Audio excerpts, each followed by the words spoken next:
Good win for our football team versus Ole Miss. Get us to 5-0. It was a great team effort. Good job by our coaching staff. Good job by all our players preparing all week and staying focused on the task at hand. A couple of things happened from the game. Offensive line, on offense, I thought our offensive line did a very good job. Coach Craig deserves the credit of patching up that offensive line.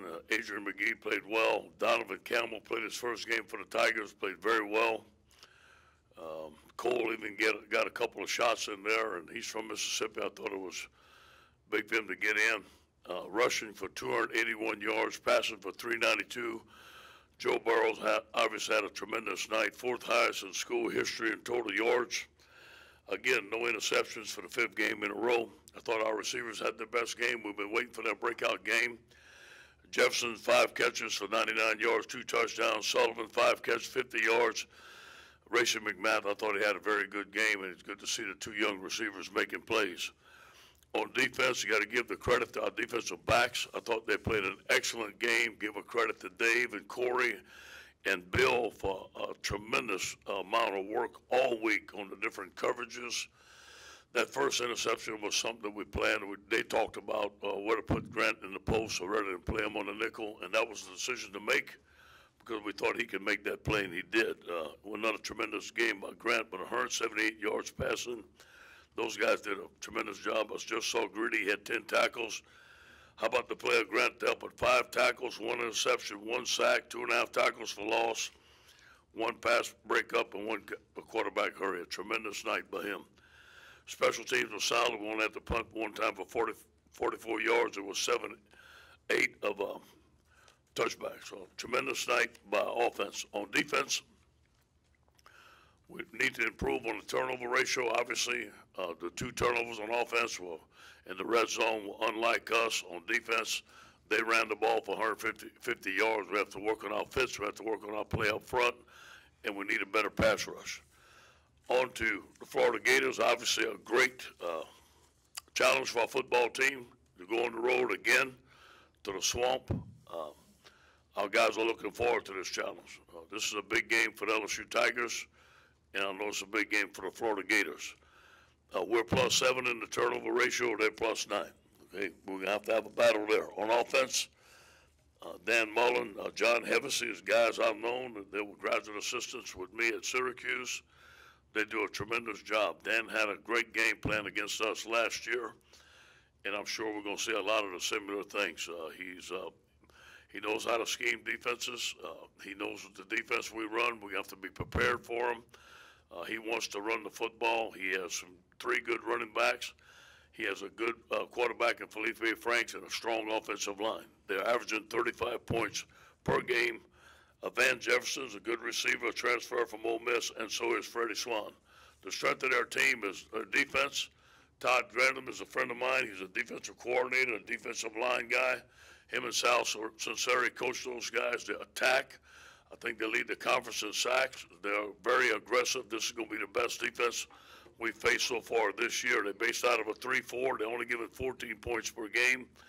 Ja'Kai Polite, we have to know where he's at, number 99, 4 sacks, 2 forced fumbles.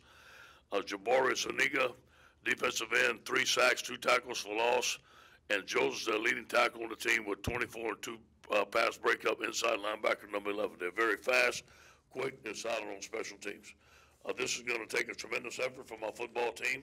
Today's Tell the Truth Monday. We're happy that we're 5-0, but nowhere satisfied. We have a lot of things that we can fix. Our guys are going to do that today and onward to the Florida Gators. Any questions? Coach, would you mind elaborating a little on Todd Grantham, seeing him the last 2 years at Louisville, Mississippi State? Maybe what similarities this Florida defense has to those and why it's so difficult preparing against him? His stunts and the way he plays his defensive line, they're very aggressive. He won't give you the same look many times. Their movements is very precise. He makes tackles for loss. He's an aggressive attack type of coach. Obviously, we played him at Louisville. I thought his line played good against us that game. Obviously, played well last year, so he's going to have very well prepared. And just to kind of go off that, I mean, when you're playing a team with a new staff, how much are you balancing, looking back at their past teams versus looking at their current personnel? a lot of their pass team because we had difficult with it last year, and it's something we're studying. Obviously, they have new wrinkles, a new quarterback. But we can kind of tell some of the teams that we played are similar to us, some of the plays that they do run. I'm sure they have some new wrinkles. They always do. Now, he's a check with me kind of guy. Just look over, he's going to see in a certain defense, he's going to change the play. Dan's a very good offensive coordinator. Hey, Ed, over here in front. What would you need to see from Sadiq in practice this week to feel comfortable putting him back out there? And could he have played on Saturday night? I'm going to say something funny, okay? This is a joke. I just need to see him in a stance. It'd be good enough for me. No, he could not have played Saturday night. I think that just him going through practice and handling the contact in the right way, Jack, he should be okay. Coach, it's a unique situation to go to a venue two years in a row. What do you take away from last year's trip to Florida? People always say the fans are closer to the action and it's the crowd noise and the things you have to deal with. Yeah, I take away mostly the mindset we had that we got on the plane, that we're going to win the football game. And I take away when we got out there, it's probably the hottest place we had been. And I remember being in pregame warm-up, we went out there because we didn't want any distractions. The year before, we had some distractions. I think we had a fight before. Our team wasn't ready to play. We had too many turnovers. We made sure our coaches were on the field. We made sure there was no distractions there. I remember the heat. I remember telling Coach Jenkins to go in. I was afraid he was going to pass out. It was so hot. And I remember that. And then I remember the leadership on our football team came through that day. And I remember them missing the extra point. And guys like Rashard Lawrence and Devin White saying we're going to win this football game regardless. So those are the things, a hard-fought battle. I remember on the start of the fourth quarter, they're playing the Hey Baby, there ain't no easy way out, we won't back down by Tom Petty. And I thought it was a tremendous time for our football team because we were singing it too. And it's going to be a battle, it's going to be a war, it's going to take 60 minutes. This is a rivalry game. It comes down to one play or two. So those are the things I remember.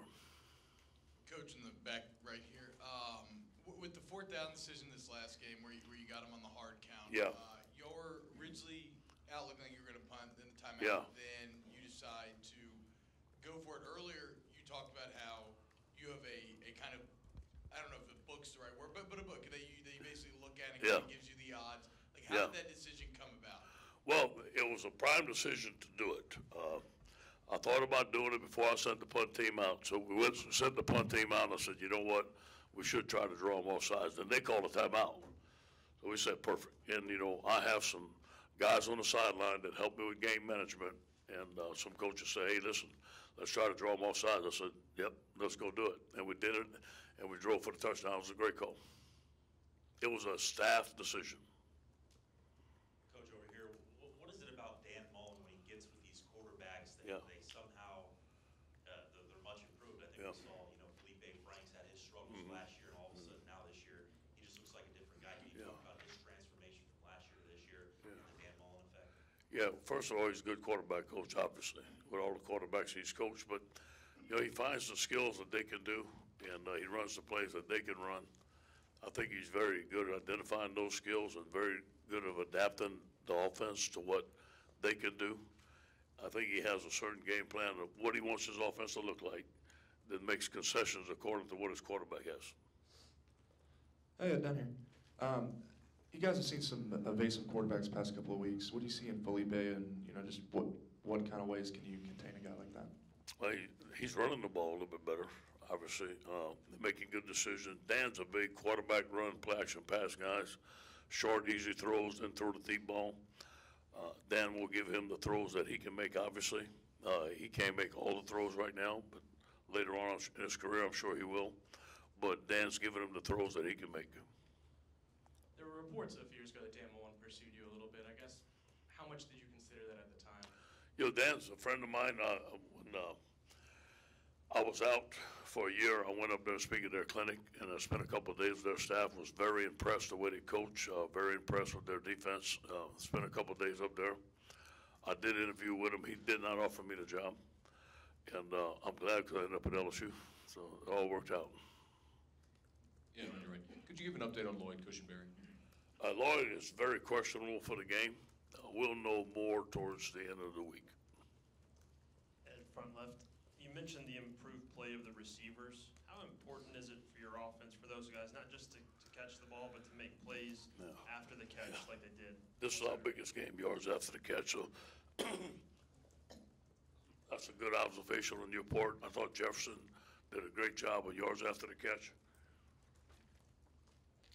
You know, we work on it hard. We have some big athletic receivers, and at first of the year they wasn't getting open, so we changed some things that we're doing. More crossing route, more mesh routes, more digs, more intermediate 3-level routes, play action pass. And, you know, I didn't mention this. I think you have to give Steve Ensminger credit. I thought this was his best game so far this year. I'm mixing it up, dialing it up. That touchdown by Jefferson, I had told him, I said, Steve, this is a statement drive. Now we got to make a statement. He goes, how you like that statement? I said, pretty good.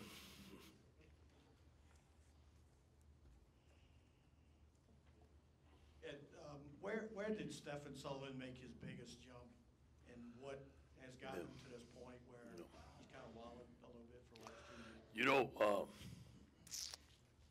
you see an athlete like that, you want the ball in his hands, okay? And we're trying him at X, we're trying him at Z. There's some things that he could do, some things a big receiver just doesn't do very well. We tried to move him to tight end. That wasn't his, not really in his wheelhouse. And then we moved him to the slot where he can catch the slant, or we put him at X or Z, we can catch those short routes and then throw him to deep fade. So those are some things that he can do, so we're moving him around, enabling him to do that. He run the jet sweep, was pretty good, so we kind of find out the things that he does well. I didn't mention, I'm glad that we gave Racing McMath a chance. I thought Racing had an excellent game and look forward to seeing him more. Ed, Cole Smith got in there a little bit at center when Lloyd went down. What did you see from him, and is there anybody else that you guys could get a look at center this week? Cole did good. Obviously, it's his first taste. He was excited. He's from Mississippi. I was glad to see him. Hopefully, we can get him some more snaps. I don't know how much Lloyd's going to practice at the beginning of the week, so he's going to have to practice there. And we have to find up a backup center. Right now, we don't have one. Like you said, I know you don't feel you're a finished product, but what are a key or 2 keys maybe that have gotten you all to this point? The things that y'all have done well, overcome, like the offensive line, to help you guys. I think playing as a team. I think ruling out individual goals, putting it more as a team, being non-selfish, getting a lot of guys involved in the program, making plays, making themselves feel good about themselves. You can see guys like Stephon Sullivan, D. Anderson, Racing McMath. They was in practice last week. They're excited. You know, giving everybody a piece of the action, giving them some accountability. I think that the analysts that we have on our football team, we're so much more prepared this year than at all last year. And David Randall was doing practically all the breakdown work, and now it's all done on Sunday. Guys are giving more advice.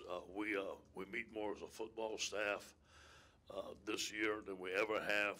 Guys are in there meeting their rooms, offense, defense, special teams. We're much more organized. I think those things give an effect to a better practice. But you got to give the credit to our players. They want to win. You can see that look in the eye. I think it's a want-to, a will to win, good leadership, those things, and turnover ratio. And there was a point in Saturday's game where you guys had on defense forced 4 3-and-outs in a row. Yeah. What can consecutive 3-and-outs do? And is that a big part of Dave Aranda's scheme? We need more of them. Yes, we need more of them. We preach them. This game was a struggle, believe it or not, defensively the whole game. I mean, we're pulling our teeth out almost every play. And to get the right call, to make sure that they don't hit the home run ball on us, formations and plays were very difficult. And we had some difficult calls to make and some lookovers. So we had to strain to finish on this game. We never thought that we had put this team away. So those 3-and-outs helps us. Gives our defense a rest, gives a very explosive offense. You've been critical of the pass rush, I guess, the last few games. I mean, I guess where would you identify where the issues are there? How would you define them? You know, we had some good pressure on the quarterback this week. We had some different blitzes. We had some different personnel groupings. but we missed contained. We are going contained. You got to come from the upfield shoulder. Now we had some new guys doing it, but we let the quarterback roll out on us too many times. So those are one issues. The other issues, we got to get better at our four-man rush. We're not where we need to be. In the middle here. Obviously, I guess LSU has defied some people's expectations, but I wonder what has gone exactly as you expected to this point in the season, and what has been unexpected or the biggest surprise? I knew that we'd be solid on defense. I always thought that we could run the ball. I believe that our backs, they're a little bit better than I thought they'd be. Nick is running faster than he did in the years previous.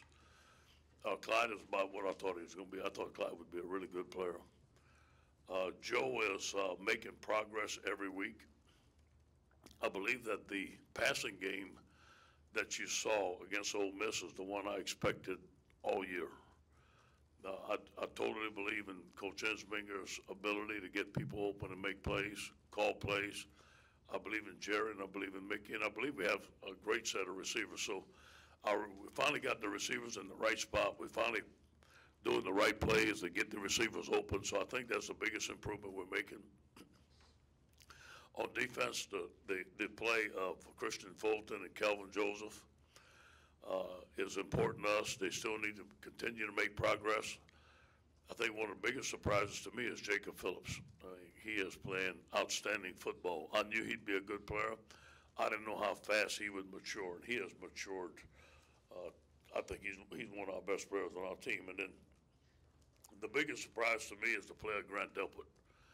The ability for him to move around, the plays that he's making in the post, the coverage, the rushes. He's a fantastic football player. But the coaching of Bill, what he's able to do, and the different things we're able to do with him and Corey back there now that we have two DB coaches, I think it's really made a difference in our team. Coach, a lot of LSU fans have enjoyed the Fehoko family and the way that they interact and everything. I have too. Are they some of the more unique people you've ever met in your college coaching career? You know he was the Hawaiian warrior, right? You know that, right? He was the mascot. He was the Hawaiian mascot. That big muscled up guy you saw running out, that's him.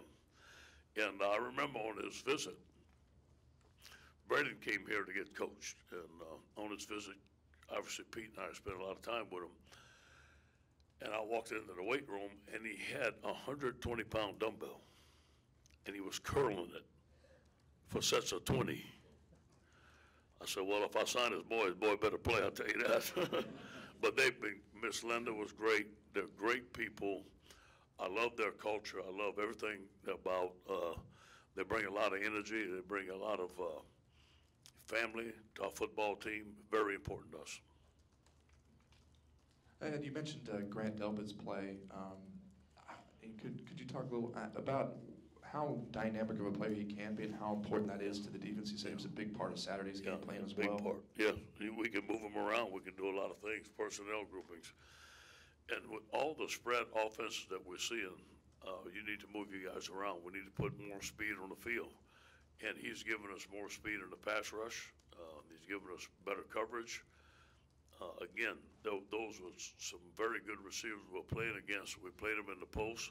His job was to midpoint Z and X, key the quarterback, break on the quarterback, and intercept the ball just like it was planned. He did it. He is a dominating player. Coach, here on the left. Last year you ran 100 yards on Ole Miss. How important was it for the offense this game in a game that you probably could have run for a lot of yards in to keep the playbook open, have the best night passing the ball, and kind of keep that momentum going? Yeah, I think it was a confidence, give Joe confidence in the different receivers. We did some different things in play action pass, which gave us better protection.